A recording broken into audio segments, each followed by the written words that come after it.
The wind that came off the sea was always cold, but today it bit into the skin like a serrated knife. The villagers of the little coastal settlement stood in a half-circle, their faces hard and closed off as stone. In the center stood the young woman. Just yesterday, she had been the wife of a fisherman. Today, she was nothing. Her husband's boat, the Morning Promise, had not returned with the others at dawn. The sea had given back only splintered wood and a single waterlogged boot. The news moved through the village not with sadness, but with a low, fearful murmur. The elders gathered, their voices a low drone she could hear through the thin wall of her now former home. The word they used was ill-omened. A wife who outlives her husband so young, with no child to tie his spirit, must have drawn the bad luck to him. She was a vessel for misfortune, and now that vessel was empty and dangerous dot, she was given no time to gather her things. The life she had known for 3 years was reduced to the rough-spun dress on her back and a threadbare shawl. An elder, a man whose eyes looked past her rather than at her, handed her a single coarse roll of bread. For the journey, he said, as if she were setting out on a pilgrimage, not an expulsion. But where do I go? She asked, her voice a dry whisper. It was the only question she managed. The elder gestured vaguely toward the dense, dark wall of forest that lay beyond the village's tall wooden palisade. Away. Your path is your own now. You have no name here and no place. The heavy gates, built to keep out wolves and wild men, groaned open just wide enough for her to pass through. She took one last look over her shoulder. The faces of the people she had lived beside, baked bread beside, mended nets beside, were blank. They were already forgetting her, sealing the village's luck behind them. The gates thudded shut with a finality that shook the ground beneath her feet. The sound of the heavy wooden bar dropping into place was louder than any shouted curse. Silence rushed in. Not the gentle silence of a quiet house, but the vast, swallowing silence of the wilderness. The wind here was sharper, unfiltered by the huts. She stumbled a few paces from the gate and sank to her knees, the frozen earth crunching beneath her. The reality of it pressed down, heavier than any physical weight. No husband, no name, no place. The first night was a long, trembling horror. She huddled in the lee of the palisade wall, seeking a pathetic sliver of shelter from the wind. Every rustle in the undergrowth was a beast. Every creak of a tree branch was a spirit coming to finish what the village had started. She dared not eat all the bread, saving half for a tomorrow that felt impossible. Sleep was a series of jerks and starts. Her body aching with cold and fear. Dawn came gray and unfeeling. She walked because sitting meant dying. She followed the tree line, keeping the village wall in sight, as if it were a grim anchor to the last shred of her world. Hunger was a sharp, growing pain in her belly. She tried to chew on a piece of pine bark, but it was bitter and fibrous. As the second day began to fade into a gloomy twilight, a deeper cold began to seep into her bones. She knew she would not survive another night, that it was then she heard the heavy, rhythmic sound. Thump, crunch, thump, crunch. Not an animal. A man's footsteps. He emerged from the forest path like a shadow given solid form. He was a giant of a man, shoulders broad and rounded from a lifetime of labor. His beard was a thick, tangled mass, and his face, what she could see of it, was marked by the ghost of old scars and the soot of a forge. This was the blacksmith. She had seen him only a handful of times, when he would come to the village to deliver tools or mend the great iron hinge on the gate itself. The children would run and hide when he passed. The adults spoke to him with short, respectful words, but their eyes were wary. They called him Kale, but never to his face. Rumors said he bargained with old powers to make his iron so strong. They said he lived with the spirits of the forest. He stopped a few feet from her, his dark eyes taking in her shivering form, her empty hands, the hopelessness that must have been plain on her face. He did not speak. He simply stared, and in his gaze she felt more seen than she had in all her days in the village, and yet more like an object. Without a word, he stepped forward. His hand, when it closed around her upper arm, was not cruel, but it was utterly inescapable. It felt like being gripped by a branch of ancient oak. She gasped, a weak sound lost in the wind. He pulled her toward him, not roughly, but with an absolute certainty that brooked no resistance. Her legs, numb and weak, stumbled to keep up. "Please," she whispered, though she didn't know what she was asking for. Release? Mercy? An end? He did not acknowledge her voice. He simply turned and began walking back down the dark forest path, dragging her along beside him.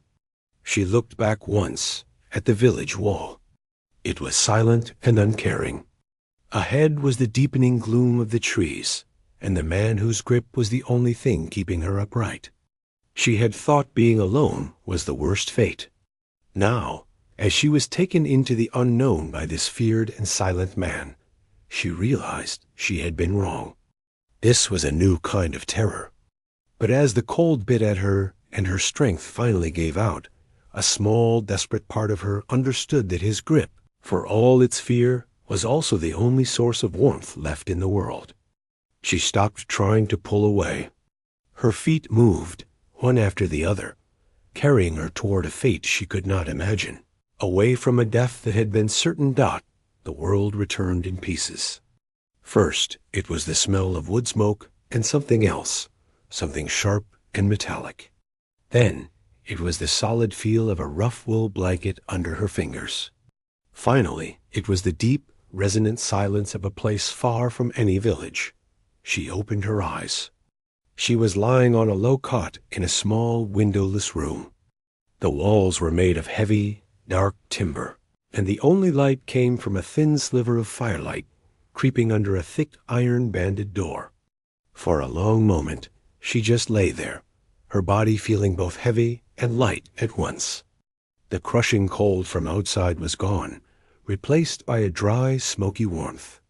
The memory of the walk through the forest was a blur of shadows, fear, and the iron grip on her arm. She sat up slowly. Her head spun. On a small stool next to the cot was a wooden bowl of water and a hunk of dark bread. She stared at them, her thirst and hunger fighting with a deep, gnawing suspicion. Was it poisoned? Was this some kind of cruel game? But her body decided for her. She drank the water in greedy gulps and tore into the bread. It was coarse and hearty, better than the roll the elders had given her. When she was done, she stood, her legs shaky. She went to the door and pressed her hand against it. It was solid and unmoving, locked from the outside. So she was a prisoner, but a prisoner in a room with a bed, a blanket, and food. It made no sense. She had expected violence, something terrible to match the stories about the man. This quiet confinement was somehow more confusing. Time lost its meaning in the little room. She slept, woke, and listened. The main sounds were the crackle of a large fire, and every so often the distinct, clear clang of a hammer striking metal. Clang, pause, clang, pause. It was a hard, lonely sound. The first time the door opened, she scrambled back onto the cot, pulling the blanket around her like a shield. The blacksmith filled the doorway, his frame blocking the light from the other room. He carried another bowl. This one held a simple stew and a fresh cup of water. He placed them on the stool, his eyes glancing at her only for a second. They were dark, like deep water, and gave nothing away. He picked up the empty bowl from before, turned, and left. The lock clicked back into place. Not a single word. This became the pattern. He would come twice, sometimes 3 times a day. A meal, water. He would take the empty dishes. He never spoke. He never looked at her for long. She began to watch him more closely in those brief moments. His hands were huge, scarred and calloused, blackened in the creases with what looked like permanent soot. His movements were economical, with no wasted energy. He was like a part of the forest, itself silent, powerful, and seemingly indifferent to her presence. After the first few cycles of meals and sleep, a strange feeling crept in: boredom. With it came a flicker of her old self, the part that used to keep a home. The room was clean but stark. The blanket was coarse. Driven by a need to do something, she began to tidy. She folded the blanket neatly. She placed the bowl and cup carefully on the stool after eating. She used a corner of her shawl to wipe a film of dust from the low wooden beam near the ceiling dot one day. When he brought the noon meal, he paused. His eyes swept the room, taking in the neatness. For a heartbeat, his gaze rested on her. There was no smile, no nod of thanks, but there was a faint, almost imperceptible shift in his expression. A simple acknowledgement. Then he was gone again. The sounds from beyond her door became her world. She learned the rhythms of the place. The heavy whoosh of the forge bellows, the hiss of hot metal being dipped in water, and the voices, men from the village would come. She could hear them clearly, their tones respectful but tight with nerves. "Blacksmith, I need a new axe head. The old one split. The hinge on my door is loose. Can you fix it?" The blacksmith's replies were gruff, single words. "Aye, tomorrow. Leave the iron." Never once did anyone ask, "Who is here?" or "We heard you have a woman." It was as if she did not exist, or as if they were too afraid to mention her. She was a ghost in this house, seen only by the man who had locked her away.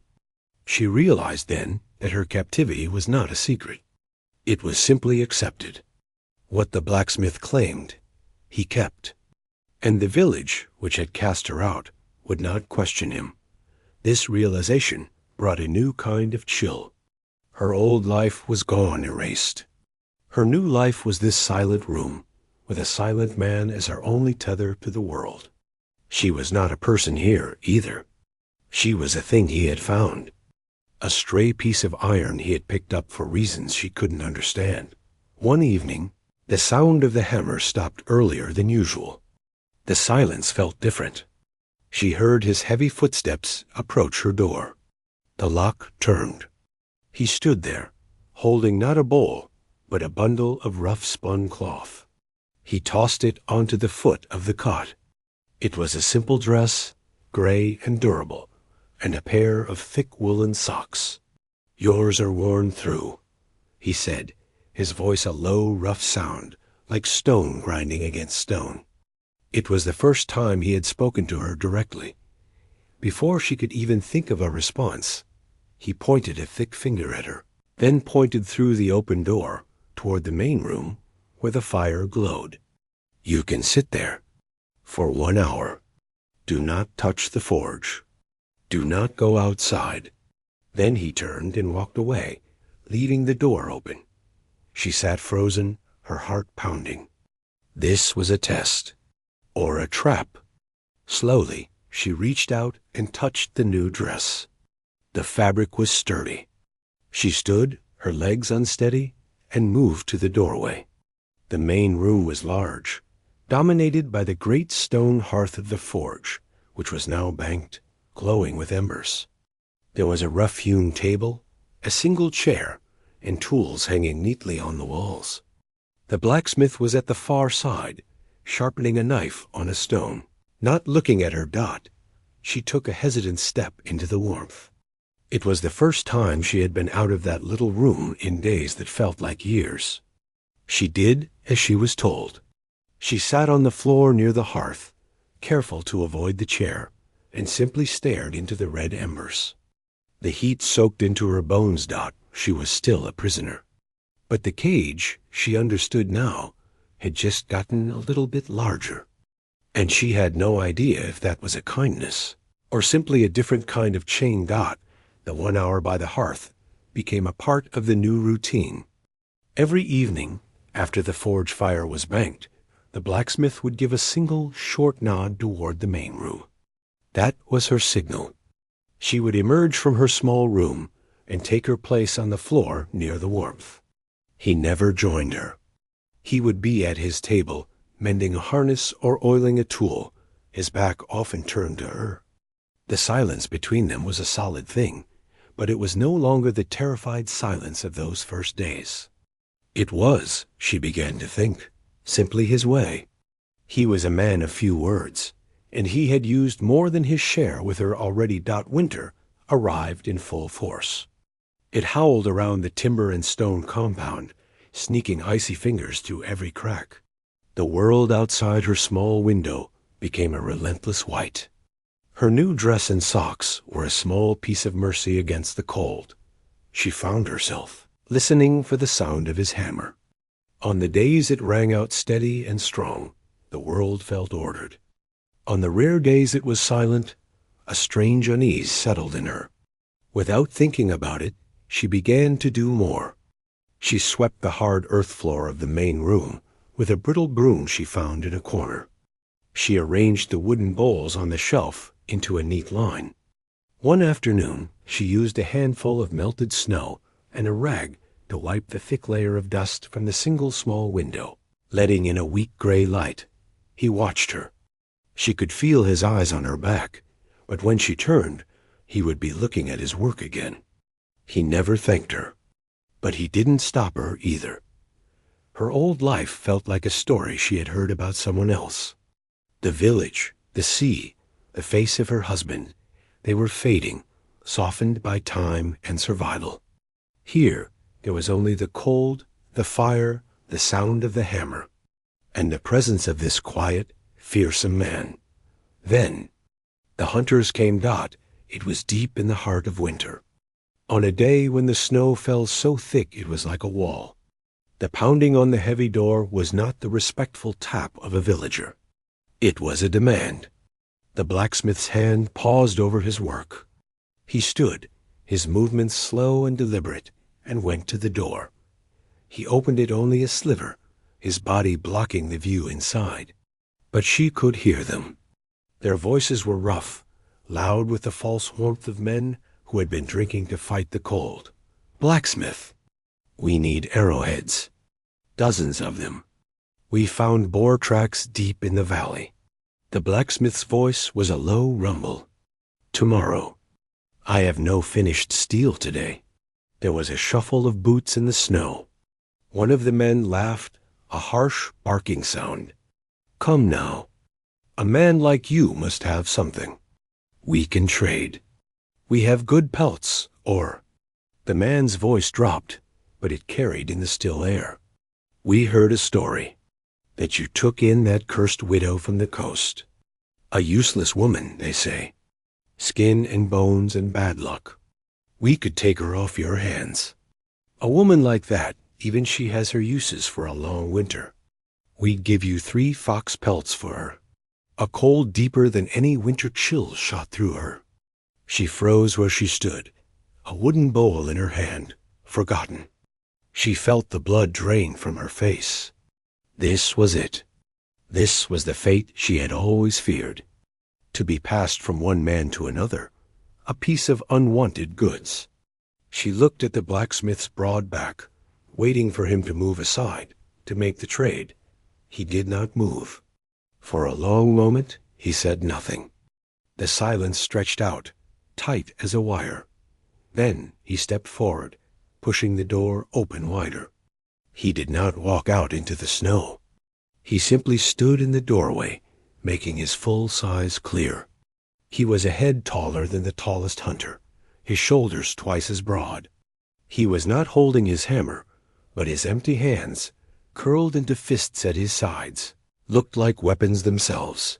"No," he said. The word was flat and final, like the slam of an anvil. The lead hunter, a man with a matted beard, tried to bluster. "What use is she to you? We're offering good trade." The blacksmith took one more step. It wasn't a large movement, but it brought him to the very threshold. He looked down at the hunter, his dark eyes like chips of flint. "She is mine." He did not shout. He did not growl. He simply stated it, the way he would state that the sky was gray or the fire was hot. It was a fact of the world. You will leave now. Your arrowheads will be ready when the snow stops. Not before. He stood there, unmoving, until the hunters, muttering and casting dark looks, finally turned and disappeared into the white curtain of snow. He closed the door, sliding the heavy wooden bar back into place with a solid thunk. The familiar silence returned, but it was charged now, buzzing with what had just happened.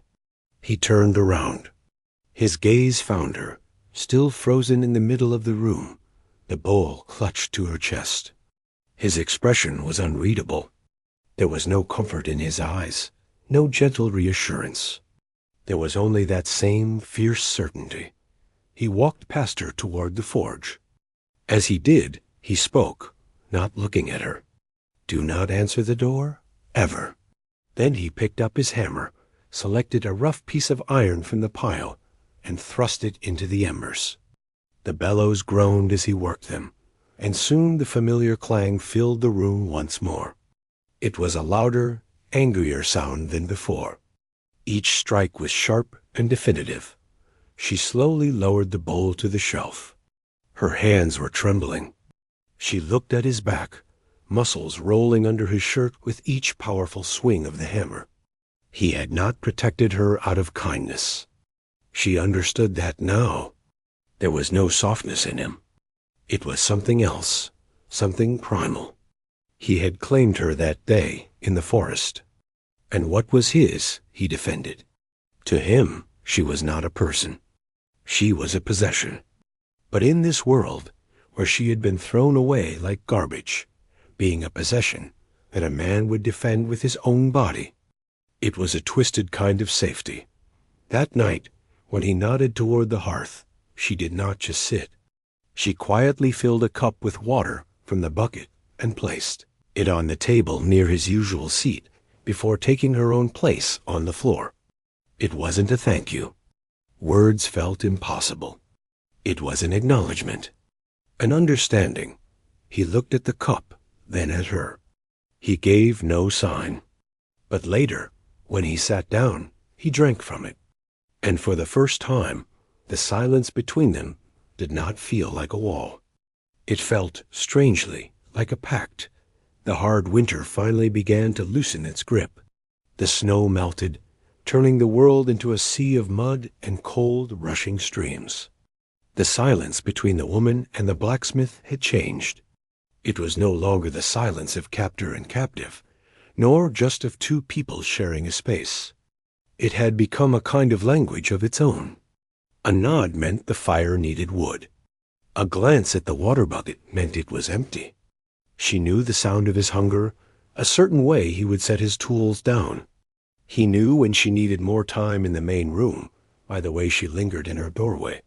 She had started a small, defiant project. In a sunny corner of the main room, she had scrubbed a large, flat stone and arranged upon it a collection of things she found. A smooth, green river stone, a twist of interesting wood, a few early, hardy weeds that pushed through the melting snow. It was not a garden, not yet. It was a promise to herself that life could be more than just survival.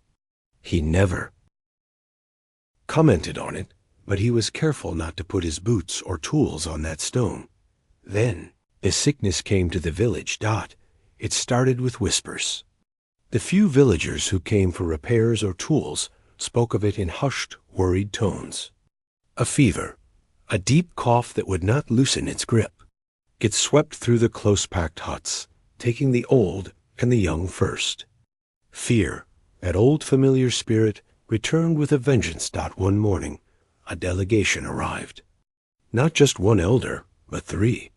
They stood outside the compound, their faces pale and drawn. The blacksmith stood in his doorway, blocking it as he always did. "Blacksmith," the head elder began, his voice raspy, "the sickness is among us." It is a punishment. We have prayed, but it does not lift. Another elder, a man with narrow eyes, spoke up. It began after you took the cursed one in, the ill-omened widow. Her presence has angered the spirits of the land. They have sent this plague upon us for your defiance. The woman, who was listening from just inside the main room, felt her breath catch. The old accusation, the one that had exiled her, had followed her here. It was a poison that would not wash away. The blacksmith's voice was cold. Sickness comes from bad water and close walls, not from a woman. You keep her, and we suffer. The narrow-eyed elder insisted, his fear turning to anger. You must cast her out. Let the forest take her and cleanse our village. It is the only way. The blacksmith didn't move. No, the word hung in the damp air. The elders looked at each other, desperation in their eyes. The third one, quieter, said, Then at least let us have her. We will deal with the problem. For the good of all. She knew what that meant. They wouldn't just cast her out this time. They would make sure the bad luck was ended forever. A true chill, colder than winter, seeped into her bones. She looked at the blacksmith's back. He had defended her from hunters wanting to trade. But this was his village, the only thread connecting him to other people. Would he break that thread for her? For a long moment he was silent. Then he simply said, Leave. And he closed the door. But it was not over. The next day they came back. Not 3 elders, but a crowd. 15, maybe 20 men and women, armed with scythes, hay forks, and torches, even though it was day. Their faces were masks of fear and fury. The fever had taken 2 children in the night. Reason was gone. They needed a reason for their pain, and they had found it in her. Send her out, blacksmith. A woman shrieked, her voice raw with grief.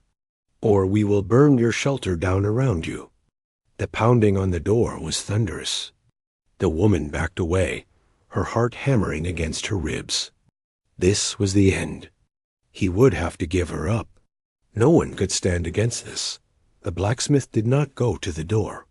He walked to the forge. He pumped the bellows once, twice, and the embers roared to a fierce, hot orange. He did not look at her. He looked at the fire. Then he did something he had never done before. He spoke to her directly, his voice cutting through the noise outside. The bellows. Work them. She stared, uncomprehending. Now. He barked, the command sharp as a knife. The order jolted her into motion. She ran to the great leather bellows, gripping the wooden handle. She pulled down with all her weight, and a great whoosh of air screamed into the coals. The fire exploded into a blinding, white-hot heart. The heat was immense, pushing against her face. The blacksmith, using heavy tongs, pulled a piece of unfinished metal from the fire. It was not a sword or an axe. It was just a thick, shapeless bar. He placed it on the anvil. He looked at her, his face illuminated by the hellish glow. Keep it hot, he growled. He raised his hammer. Clang. The sound was deafening in the enclosed space, a pure, shattering note of defiance. He looked at the door, then brought the hammer down again. Clang. He was not making a weapon. He was making a statement. He was telling the mob outside that the forge was alive, that he was inside, and that he was ready. They want a curse? He said, his voice rising for the first time she could remember. I will show them a curse of my own making. Clang.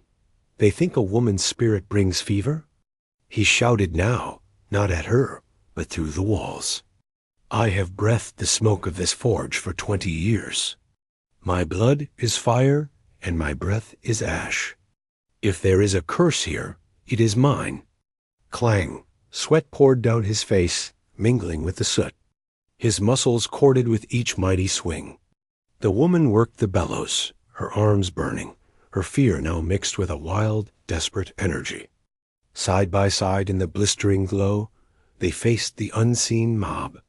She was no longer hiding behind him. She was part of the defense. The pounding on the door stopped.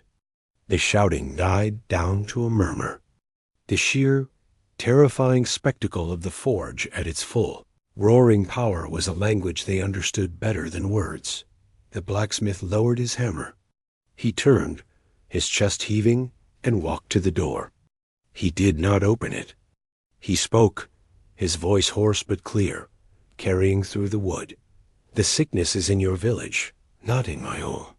You cast out the one person who has been gathering the lung root and fever break leaf from the North Ridge, the tonic that has kept this house healthy. You are fools. Your cure is here, and you come with torches. A profound silence fell from the other side of the door. The only sound was the crackle of the fire and the woman's own ragged breaths. She looked at the shelf where, yes, a small bundle of dried herbs she had gathered on her allowed walks lay tied with twine. She had used them to make a tea when he had a cough weeks ago. The sound of shuffling feet, of muttered conversation, drifted away. The mob was dispersing, defeated not by force, but by a terrible, shameful truth. The blacksmith barred the door. He turned. The fierce light was gone from his eyes, replaced by a deep exhaustion. He looked at her, her face smudged with soot from the bellows, her hand still gripping the handle. He gave a single slow nod. Not of thanks, of acknowledgement. They had stood together. Without a word, she went to the water bucket, filled a cup, and brought it to him. This time, she did not place it on the table. She held it out directly to him. He took it, his soot-blackened fingers brushing hers. He drank, his eyes never leaving hers. The world outside was still dangerous. But inside, for the first time, she was not a possession, or a curse, or a ghost. She was an ally. The silence after the mob left was different. It wasn't empty. It was full of everything that had just happened. The roaring fire, the shouted words, the shared stand against the world. The woman stood by the cold forge, the taste of soot and fear still in her mouth. But underneath it was something new, something solid. She had not been a bystander. She had worked the bellows. She had been part of it. The blacksmith moved first. He walked to the door, not to bar it again. It was already barred, but to lean his forehead against the heavy wood for a long moment. His shoulders rose and fell with a deep, slow breath. Then he turned and went to the water basin, splashing his face, washing the grime and sweat from his skin. He did not look at her, but his movements were not closed off. They were just tired. The days that followed were quiet, but the air had cleared between them. The villagers did not return. Sometimes she would see a lone figure leave a bundle, a sack of flour, a wedge of cheese on the big stone at the edge of the clearing, a silent payment for the arrowheads he had made, or perhaps an apology too shameful to speak. He would bring the goods in without comment. One morning, he did something that made her heart stop for a beat. He walked to the door of her small room, the door that had been locked for so long, and then simply left open, and he took the heavy iron key from its hook beside the frame. He did not look at her as he walked to the front door of the compound, lifted the iron bar, and stepped outside. She watched from the window, confused. He went to the woodpile, picked up a stout log, and carried it back inside. He placed the log by the hearth, and he went to her room's doorway. He held up the iron key. With a deliberate motion, he placed it on a high shelf just inside the main room, far from her door. He said nothing. He didn't need to. The cage was gone. The door was just a door now. That afternoon, he was at his work table, a piece of leather in his hands. She was tending to her little collection on the flat stone, arranging some early, tender shoots she'd found. The silence was comfortable. His voice, when it came, was rough, like it wasn't used to the shape of the words. They called you a widow. She froze, a green shoot in her hand. It was not a question, but it was an opening. She nodded, not trusting her own voice. What did he call you? The blacksmith asked, his eyes on the leather strip he was cutting. Your man. What was your name? The question hit her like a physical thing. Name. It was a word she hadn't thought of in so long. In the village, she had been the fisherman's wife. Then, the widow. Then, nothing. She had a name once, from a life before her marriage, a name whispered by a mother long gone. It felt dangerous to say it, like speaking a spell. She swallowed. Elara? She said, the word soft and unfamiliar on her tongue. It sounded like it belonged to someone else. He was silent for a long time, working the leather with a sharp tool. Elara, he repeated finally. He did not say it gently, but he said it with care, as if testing the weight of it. He gave a single, slow nod. It was done. She had a name again, and he knew it. Weeks passed. The mud dried, and the first true green spread across the forest floor. Elara's stone was now a proper garden, with soil dug from the forest edge and small, useful herbs taking root.